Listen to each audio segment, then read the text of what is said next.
ذلك ليعلم أني لم أخنه بالغيب وأن الله لا يهدي كيد الخائنين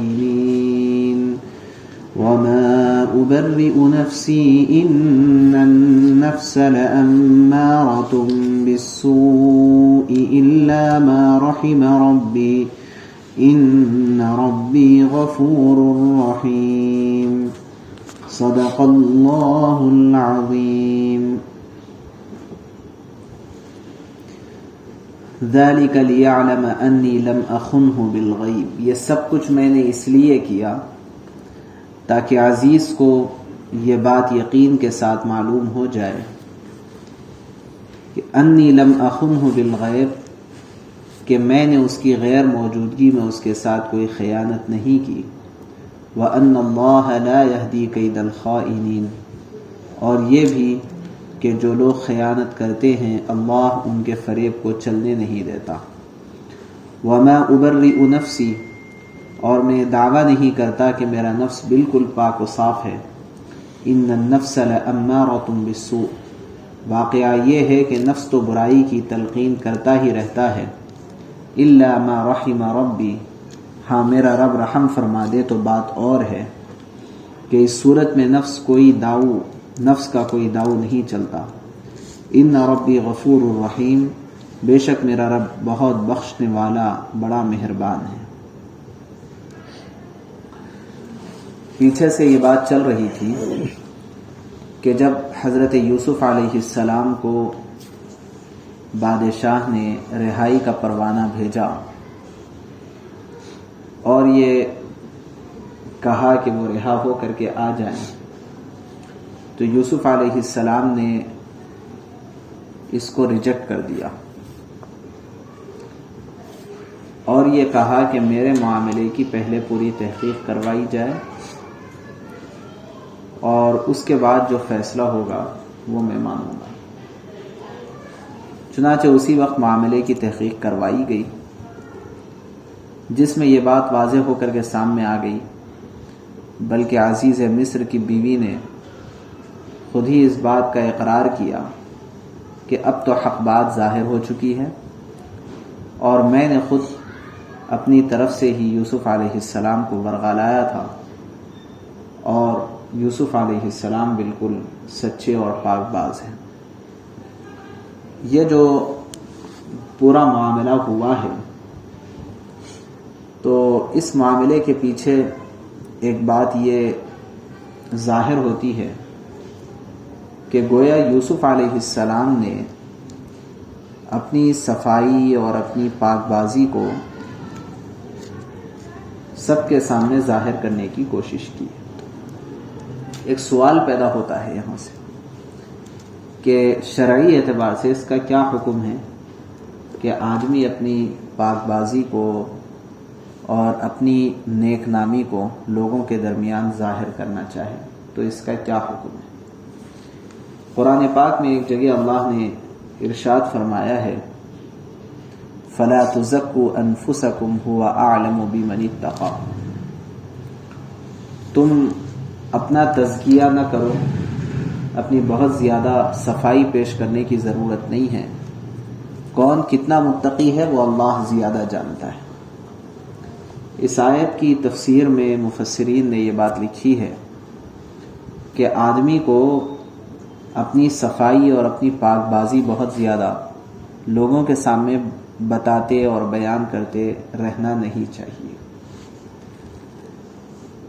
لیکن اس کے باوجود بھی حضرت یوسف علیہ السلام نے یہاں پر اس واقعے میں گویا کہ یہ بات خود ہی چاہی ہے کہ میری پاک بازی کے سلسلے میں تحقیقات کروا کر کے اس کو ثابت کیا جائے تبھی میں جیل سے رہائی اختیار کروں گا. تو اس سلسلے میں یہ بات ذہن میں رکھنا چاہیے کہ یہ جو معاملہ ہے اپنی پاک بازی کا، یہ معاملہ دراصل یوسف علیہ السلام کے حالات پر مشتمل ہے. جیسے کہ بات پیچھے گزر چکی پہلے بھی کہ اللہ تبارک و تعالیٰ کو حضرت یوسف علیہ السلام سے آگے جو کام لینا تھا، اس کام کے حوالے سے یہ بات بہت ضروری تھی کہ یوسف علیہ السلام کی صفائی پیش کر دی جائے تمام لوگوں کے سامنے۔ ایسے ہی اگر کسی شخص کے اوپر کوئی گھناؤنا الزام لگتا ہے اور حقیقت یہ ہے کہ اس شخص نے ایسا کوئی کام نہیں کیا ہے، تو یہ جو الزام اس کے اوپر لگا ہے، اس الزام کی صفائی پیش کرنا یہ اپنی جو ہے خواہ ہی زبردستی کی صفائی پیش کرنے کے زمرے میں داخل نہیں، بلکہ اگر اس نے کوئی غلط کام نہیں کیا ہے تو ایسے وقت میں اگر وہ اپنی صفائی پیش کر رہا ہے اور اس بات کو ثابت کرنے کی کوشش کر رہا ہے کہ میں نے یہ غلط کام نہیں کیا، تو یہ اس آیت کا مصداق نہیں ہے جس میں یہ کہا گیا کہ اپنی صفائی پیش کرنے اور اپنے آپ کو بہت زیادہ صاف ستھرا بتانے کی کوشش نہ کرو، یہ اس زمرے میں نہیں ہے۔ اس آیت کا مصداق وہ لوگ ہیں جو بلا وجہ کے اپنے آپ کے بزرگ ہونے اور اپنے بہت اچھے ہونے کو لوگوں کے سامنے ظاہر کرنے کی کوشش کرتے رہتے ہیں، ایسے لوگ اس آیت کا مصداق ہیں۔ لیکن اگر کسی کے اوپر کوئی الزام لگ جائے، کوئی بہتان تراشی ہو جائے، تو اس کے لیے ایسی کوئی کوشش کرنا جس کے ذریعے سے اس کی صفائی پیش کی جائے اور خود اسے بیان دینے کی ضرورت پیش آ رہی ہے، شریعت اس کی کھل کر اجازت دیتی ہے اور وہ اس آیت کے ذیل میں نہیں آتی۔ اسی لیے اس آیت کے اندر یوسف علیہ السلام نے وجہ بھی بتلا دی کہ دراصل میں نے یہ پوری کاروائی اس وجہ سے کروائی ہے کہ عزیز مصر یہ جان لے کہ ان کی غیر موجودگی میں نے کوئی خیانت کا معاملہ نہیں کیا، اور یہ بھی جان لے کہ اللہ تبارک و تعالیٰ کبھی بھی خیانت کرنے والوں کا فریب چلنے نہیں دیتے۔ تو اس آیت میں دو ٹکڑے، پہلا ٹکڑا ہے لم اخنہ بالغیب اور دوسرا ٹکڑا ہے وَأَنَّ اللَّهَ لَا يَهْدِي كَيْدَ الْخَائِنِينَ۔ یہ دونوں ٹکڑوں سے دو الگ الگ شخصیتوں کی جانب اشارہ ہے۔ پہلا آیت کا پہلا ٹکڑا یہ بتلا رہا ہے کہ حضرت یوسف علیہ السلام نے عزیز مصر کی غیر موجودگی میں کوئی خیانت نہیں کی، یہ بات وہ ثابت کرنے کے لیے پورا تحقیقات کا نظام انہوں نے چلایا ہے اور بادشاہ کے رہائی کے پروانے کو ریجیکٹ کیا ہے، ایک بات۔ دوسرے، چونکہ عزیز مصر کی بیوی نے فریب کے ساتھ کام لیا، دھوکے سے کام لیا اور غلط کام کے اندر وہ مبتلا تھی، تو اس تحقیقی معاملے کے ذریعے سے یہ بات بھی ثابت کرنا مقصود تھا ان اللہ لا یہدی کید الخائنین۔ تو ان اللہ لا یہدی کید الخائنین کا تعلق عزیز مصر کی بیوی زلیخا سے تھا، اور لم اخنہ بالغیب اس کا تعلق حضرت یوسف علیہ السلام سے ہے۔ تو یہ پورا نظام اس وجہ سے چلایا ہے حضرت یوسف علیہ السلام نے، تاکہ یہ بات معلوم ہو جائے لوگوں کو کہ اللہ تبارک و تعالیٰ کبھی بھی خیانت کرنے والوں کا فریب چلنے نہیں دیتے۔ ممکن ہے وقتیہ طور پر اس کو اپنے فریب کے اندر کامیابی محسوس ہو رہی ہو، لیکن آگے چل کر کے اس کو ناکامی کا سامنا کرنا پڑے گا۔ جیسے اس صورت کے اندر یہ ایک سبق ہم کو یہ بھی ملتا ہے کہ بہت سارے لوگوں کی جانب سے عام طور پر یہ سوال رہتا ہے کہ بہت سارے لوگ جھوٹ بولتے ہیں اور جھوٹ بول کے بڑا کاروبار کر لیتے ہیں، نفع اٹھا لیتے ہیں۔ بعض لوگ دھوکہ دیتے ہیں اور دھوکے سے ان کو بڑا فائدہ ہوتا ہے۔ تو اس کا جواب اس صورت کے اندر ہمیں یہی مل رہا ہے کہ اگرچہ کہ جھوٹ بول کر کے دھوکہ دے کر کے وہاں بھی وقتیہ طور پر زلیخا کو فائدہ تو ہو گیا کہ وہ بچ گئی اور یوسف علیہ السلام گرفتار ہو گئے۔ ظاہری طور پر وہاں تو فائدہ وقتیہ تو ہوا ہے، لیکن حقیقت میں یہ فائدہ کوئی فائدہ نہیں ہے، کیونکہ آگے چل کر کے کبھی بھی فریب کار آدمی، جھوٹا آدمی وہ گرفتار ہوگا، پھنسے گا اور اس کا جھوٹ آشکارا ہو جائے گا آگے چل کر کے۔ اسی کو حضرت یوسف علیہ السلام نے فرمایا وَأَنَّ اللَّهَ لَا يَهْدِي كَيْدَ الْخَائِنِينَ، خیانت کرنے والوں کے فریب کو اللہ چلنے نہیں دیتے۔ اس کا مطلب یہ ہے کہ وقتیہ چل جائے کوئی بات نہیں، لیکن آگے چل کر کے نقصان۔ اب آگے جو آیت ہے، اس آیت کا تعلق دراصل نفس سے ہے. گزشتہ ضمنی طور پر یہ بات آئی تھی. نفس جو ہوتا ہے اس کی ایک فطرت ہے. اس کی فطرت یہ ہے کہ وہ ہمیشہ برائی کا حکم دیتا رہتا ہے. دراصل انسان کے اندر اللہ تبارک و تعالیٰ نے دو کیفیتیں رکھی. ایک کیفیت کو کہا جاتا ہے ملکوتیت،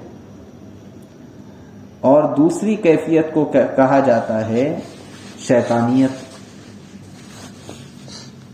یہ دونوں کیفیتیں انسان کے اندر رکھی گئی. تو جو شرارتی کیفیت انسان کے اندر رکھی گئی ہے، اس کیفیت کا نام نفس ہے. اصل یہ کوئی لوتھڑا نہیں ہے ہمارے جسم کے اندر کہ جس کو اللہ نے بنا کر کے ہمارے جسم میں رکھ دیا ہو، کوئی گوشت کا لوتھڑا ہے، ایسی بات نہیں. یہ نفس ایک کیفیت کا نام ہے. تو جو شیطانی کیفیت رکھی گئی ہے، دراصل اس کیفیت کو نفس کہا جاتا ہے. اور اس کی فطرت ہی اللہ نے یہ بنا دی کہ اس کا کام ہی ہے کہ وہ برائی کا حکم دیتے رہے، ہر معاملے کے اندر برائی کا حکم دیتے رہے. اچھا، اس کو مینیج کرنے، اس کو بیلنس کرنے کے لیے اللہ نے ہر انسان کے اندر ایک کیفیت ملکوتی رکھی ہے، اور وہ ملکوتی کیفیت کو جوڑ دیا ہے عام طور پہ عقل سے.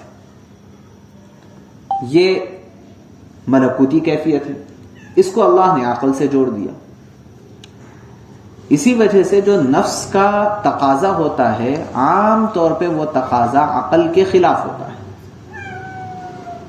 اور اس کے مقابلے میں جو دوسرا تقاضا ہوتا ہے، یہ دوسرا تقاضا جو ملکوتی تقاضا ہے، یہ ملکوتی تقاضا عقل کے موافق ہوتا ہے.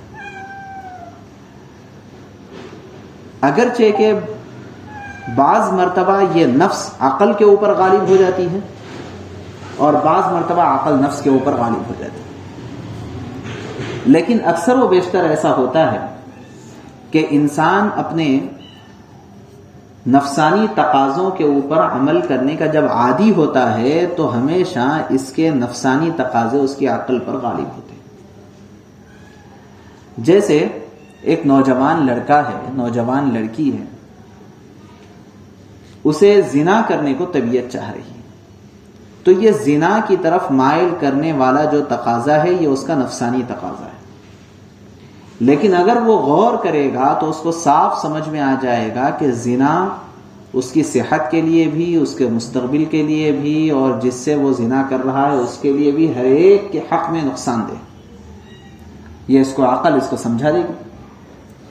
لیکن مسئلہ یہ ہوتا ہے کہ عقل کی یہ بات بعض مرتبہ مغلوب ہو جاتی ہے، نفسانی تقاضا اپنے شہوت کے اعتبار سے غالب ہوتا ہے. اس وجہ سے عام طور پہ ہوتا یہ ہے کہ اکثر و بیشتر جو نفس کا تقاضا ہوتا ہے وہ امارۃ بالسوء، یعنی برائی کی جانب ہی لے جانے والا ہوتا ہے. اس کی فطرت ہی وہ ہے. اور جو ملکوتی تقاضا ہے، یہ ملکوتی تقاضا عقل سے جڑا ہے. اسی وجہ سے جتنے شرعی احکام ہیں، اگر آپ غور کریں گے تو شرعی احکام میں تمام کے تمام احکام ایسے ہیں جو عقلی اعتبار سے وہ ہے جو پاسبل تھے، عقلی اعتبار سے وہ ہے جس کو ہونا چاہیے، وہ شرعی احکام. اسی لیے بعض علماء نے یہاں تک لکھا ہے کہ اگر کوئی شریعت کو دوسرا نام دینا چاہے تو اس سے بہتر کوئی اور نام نہیں ہے کہ شریعت عقل کے مطابق، شریعت فطرت کے مطابق ہے. اس کے علاوہ کوئی اور دوسرا نام اس سے بہتر نہیں ہو سکتا. کہ جو عقل ہے، جو فطرت ہے، شریعت اسی کا تقاضا کرتی ہے. خلاف فطرت چیزوں کو تو شریعت روکتی ہے، خلاف فطرت چیزوں کو تو شریعت روکتی ہے. مرد کا مرد سے نکاح ہو جائے، عورت کا عورت سے نکاح ہو جائے، فطرت ہی کے خلاف ہے یہ، بلکہ فطرت سے جنگ ہے ایک قسم کی، تو فطرت کے خلاف ہے. شریعت اس کی اجازت نہیں دیتی. تو یہ جو نفسانی تقاضے ہیں، نفسانی تقاضے فطری اعتبار سے ہمیشہ برائی کا حکم دینے کے عادی ہوتے ہیں، اس کی فطرت ہی اللہ تبارک و تعالیٰ نے وہ رکھی۔ اب جب یہ فطرت ہے تو اس کے حساب سے عام طور پر یہ برائی کا ہی حکم اس کے ذریعے سے ہوتا ہے۔ حضرت یوسف علیہ السلام نے اپنے اس قول کے اندر اسی کو سمجھایا ہے، اور اللہ نے حضرت یوسف علیہ السلام کا قول قرآن پاک میں نقل کر کے قیامت تک آنے والے تمام لوگوں کو اس بات کا سبق دیا ہے کہ جب ایک وہ شخص جو براہ راست اللہ کی حفاظت میں تھا، کیونکہ آگے وہ نبی بننے والا تھا، اور نبی راست اللہ کی حفاظت میں ہوتے ہیں، اس شخص نے اپنے نفس کے سلسلے میں یہ کہا کہ میں اپنے نفس سے مطمئن نہیں ہوں، کیونکہ عام طور پہ نفس یہ برائی کا حکم زیادہ دیتا ہے، تو پھر دوسرے لوگوں کو اپنے نفس کے سلسلے میں کتنا ڈرتے رہنا چاہیے اور کتنا خطرہ محسوس کرنا چاہیے۔ یہ سمجھانے کے لیے حضرت یوسف علیہ السلام کے اس قول کو اللہ نے بہت اہتمام سے قرآن میں نقل کیا ہے۔ تو فرمایا ما ابرئ نفسی، میں اپنے نفس سے بری نہیں ہوں، ان النفس لامارۃ بالسوء، نفس یہ برائی کا بہت زیادہ حکم دیتا رہتا ہے۔ لیکن جب بندہ اس نفس کے اوپر مسلسل محنت کرتا رہتا ہے اور اس کی جو فطرت ہے وہ فطرت کے خلاف، نفس کی فطرت کے خلاف ملکوتی تقاضے کو اور اپنے عقلی تقاضے کو، شرعی تقاضے کو غالب کرتا ہے، تو شرعی تقاضوں کو غالب کرنے کے نتیجے میں اس نفس کی اصلاح ہوتی رہتی ہے اور یہ مولڈ ہوتا ہے لوامہ کی جانب، ملامت کرنا شروع کرتا ہے۔ سورہ قیامہ میں اللہ نے فرمایا ہے لا اقسم بیوم القیامہ ولا اقسم بالنفس اللوامہ، نفس لوامہ کی اللہ نے قسم کھائی ہے، کیونکہ نفس لوامہ بہت قیمتی نفس ہوتا ہے، بہت قیمتی نفس ہوتا ہے جو ملامت کرتا ہے۔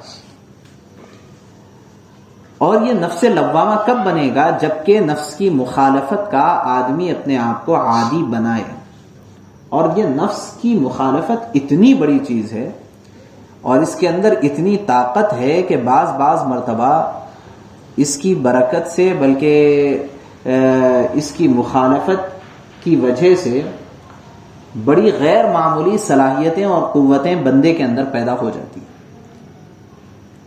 حتیٰ کہ بہت سارے وہ لوگ جو اگرچہ کہ مسلمان نہیں تھے لیکن انہوں نے نفس کی مخالفت کی ہے، تو اس کی وجہ سے بڑی عجیب صلاحیتیں ان کے اندر پیدا ہو گئی۔ ایک واقعہ کلی خانقاہ میں سامنے آیا کہ ایک شخص جو مسلمان نہیں تھا، غیر مسلم تھا، اس کے پاس ایک اللہ کی طرف سے صلاحیت یہ تھی کہ کتنا ہی لا علاج بیمار اس کے سامنے کیوں نہ لا لیا جائے، جب وہ اس پہ ہاتھ پھیرتا اور اس کو دیکھ لیتا تو وہ بیماری سے شفایاب ہو جاتے۔ اور اس کا کمال یہ تھا کہ اس نے ہر معاملے میں نفس کی مخالفت کی تھی، جو دل بول رہا وہ نہیں کرنا، یہ اس کا وتیرہ بن گیا تھا، اور اس کی وجہ سے یہ صلاحیت اس کے اندر پیدا ہو گئی۔ ایک مرتبہ وقت کے بہت بڑے بزرگ بیمار ہو گئے، اور اس قدر بیماری ان کو لپٹ گئی کہ کہیں بھی ان کا علاج نہیں ہو رہا تھا، بے ہوش تھے، کہیں علاج نہیں ہوا۔ سب جگہ سے مایوس ہو کر کے مریدین نے یہ سوچا کہ اس کے پاس لے کے جائیں، لیکن وہ تو مسلمان نہیں تھا۔ تو بعض نے انکار کیا کہ نہیں، مناسب نہیں ہے وہاں لے جانا، بعض نے کہا کہ نہیں حضرت کو کیا معلوم ہے، حضرت تو بے ہوش ہے، پتہ ہی کیا چلتا، لہٰذا ہمارے کو علاج سے مقصد علاج ہو گیا تو بس ہے۔ بہرحال حضرت کو اٹھا کے وہاں لے کے گئے۔ تو جب وہاں لے گئے تو اس نے اپنا جو بھی منتر پڑھنا تھا اس نے پڑھا، اور فوری حضرت کو ہوش آ گیا۔ ہوش میں آتے ہی حضرت نے اس کو دیکھ کر کے کہا کہ تو ایمان لے آ۔ اس نے کہا کہ نہیں، ہرگز نہیں لاؤں گا۔ تو حضرت نے کہا کہ دیکھ تیرا دل بول رہا نہیں بول رہا، تیرا دل یہ کہہ رہا ہے کہ ایمان نہ لائے، لہذا نفس کی مخالفت کر، ورنہ جو تجھے ہنر ملا ہوا ہے تجھ سے چھن جائے گا. تجھے ہنر ملا ہے نفس کی مخالفت کی وجہ سے، اب تیرا دل بول رہا کہ ایمان نہ لاؤں، لا ایمان، ورنہ یہ ہنر چھن جائے. لے آیا ایمان، مسلمان ہو گیا. تو ایک بزرگ کا علاج اس کو اسلام میں داخل کرنے کا سبب بن گیا. تو جو نفس کی مخالفت ہے اس کی وجہ سے بڑی عجیب عجیب صلاحیتیں انسان کے اندر پیدا ہو جاتی ہیں. اسی وجہ سے ہر موقع پر اللہ تبارک و تعالیٰ نے حکم دیا کہ انسان کو نفس کی مخالفت کر کے شریعت کی موافقت میں آنا چاہیے، تاکہ وہ شریعت پر عمل کرے اور جو نقصانات کے اندیشے ہیں اس سے وہ بچ سکے. یہ ہوتے ہوئے جب نفس کو عادت ہو جاتی ہے تو اس کے بعد ایک مرحلہ یہ آتا ہے کہ ایسا تو نہیں ہو سکتا کہ انسان غلطی سے مکمل طور پہ مامون ہو جائے، ایسا تو نہیں ہوتا، بلکہ جب تک وہ زندہ ہے اس وقت تک تو غلطی کا اندیشہ ہے ہی ہے. جب تک وہ زندہ ہے اس وقت تک تو غلطی کا اندیشہ، بڑے سے بڑا بزرگ کیوں نہ ہو، لیکن وہ اپنے نفس کی طرف سے اخیر تک بھی بے فکر نہیں تھا. حضرت امام احمد ابن حنبل رحمۃ اللہ علیہ کے سلسلے میں آتا ہے کہ عین انتقال کا وقت قریب ہے اور مستقل کہے جا رہے ہیں کہ ابھی نہیں ابھی نہیں ابھی نہیں ابھی نہیں. لوگوں نے پوچھا کہ یہ کیا آپ کہہ رہے ہیں؟ تو کہنے لگے کہ شیطان میرے سامنے آ کر کے کہہ رہا ہے کہ میرے جال سے اب تو نکل گیا، میرے دھوکے سے اب تو آزاد ہو گیا. میں کہہ رہا ہوں کہ نہیں، جب تک میرے جسم کے اندر جان ہے اس وقت تک میں تجھ سے مطمئن نہیں ہو سکتا. پتہ نہیں کب آ کر کے تو کون سے، بلکہ بعض کتابوں میں یہاں تک لکھا ہے کہ اخیر وقت میں تو شیطان بزرگوں کی شکل میں آ کر کے، فرشتوں کی شکل میں آ کر کے دھوکہ دیتا ہے، اور وہ بہت سخت ترین مرحلہ ہوتا ہے اس وقت نفس سے بچنے اور شیطان سے بچنے کا. تو بات یہ ہے کہ جب آدمی اس کے اوپر محنت کرتا چلا جاتا ہے تو اس کا نفس لوامہ ہو جاتا ہے. اور عام طور پر تمام انسانوں کا نفس عموماً لوامہ ہی رہتا ہے. مطلب کیا کہ ایسا نہیں ہے کہ غلطی نہیں ہوگی، جب تک انسان ہے غلطی ہو سکتی ہے، امکان ہے، لیکن غلطی ہو جائے تو غلطی کے اوپر فوری ندامت ہو جائے. جس کو غلطی پر جتنی جلدی ندامت ہو، جتنی زیادہ ندامت ہو، اس کا نفس اتنا زیادہ لوامہ ہے اور اتنا بڑا وہ گویا کہ اللہ والا ہے. غلطی نہ ہونا یہ اللہ والا ہونے کی علامت نہیں ہے، بلکہ غلطی کے اوپر ندامت ہو جانا یہ اللہ والے ہونے کی علامت ہوتی ہے.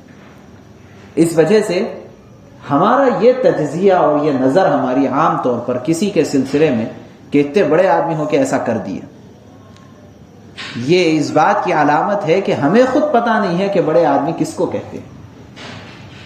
آدمی کتنا ہی بڑا کیوں نہ ہو اس سے غلطی کا امکان ہے، کیونکہ وہ بڑا ہو کر کے بھی فرشتہ نہیں بنا، بلکہ بڑا ہو کر کے بھی وہ انسان ہے. اور انسان ہونے کی حیثیت سے اس بات کا 100% امکان ہے کہ اس سے غلطی کا صدور ہو سکتا ہے. ہاں، جب اس کو احساس ہو جائے گا، یہ احساس دلا دیا جائے گا، تو اب اس کو ندامت ہوگی، توبہ استغفار. تو یہ ہوتا ہے نفس لوامہ، اور اس کی اہمیت اتنی زیادہ ہے کہ اس کی اہمیت کو بتلانے کے لیے اللہ نے نفس لوامہ کی قسم کھائی ہے. قسم کھائی ہے، لا اقسم بیوم القیامہ ولا اقسم بالنفس اللوامہ، میں قسم کھاتا ہوں نفس لوامہ کی.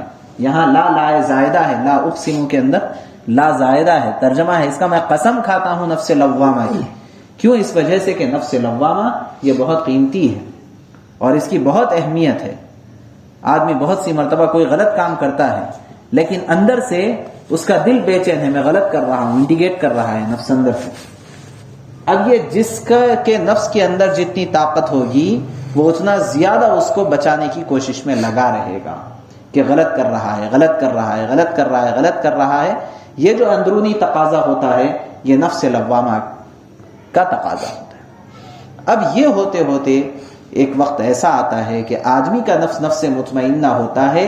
نفس مطمئنہ انبیاء علیہم السلام کو تو دے دیا جاتا تھا، کیونکہ وہ براہ راست اللہ کی حفاظت میں ہوتے تھے، وہ معصوم عن الخطا ہوتے، خطا سے بچے ہوئے رہتے، اس لیے ان کا نفس تو نفس مطمئنہ ہے.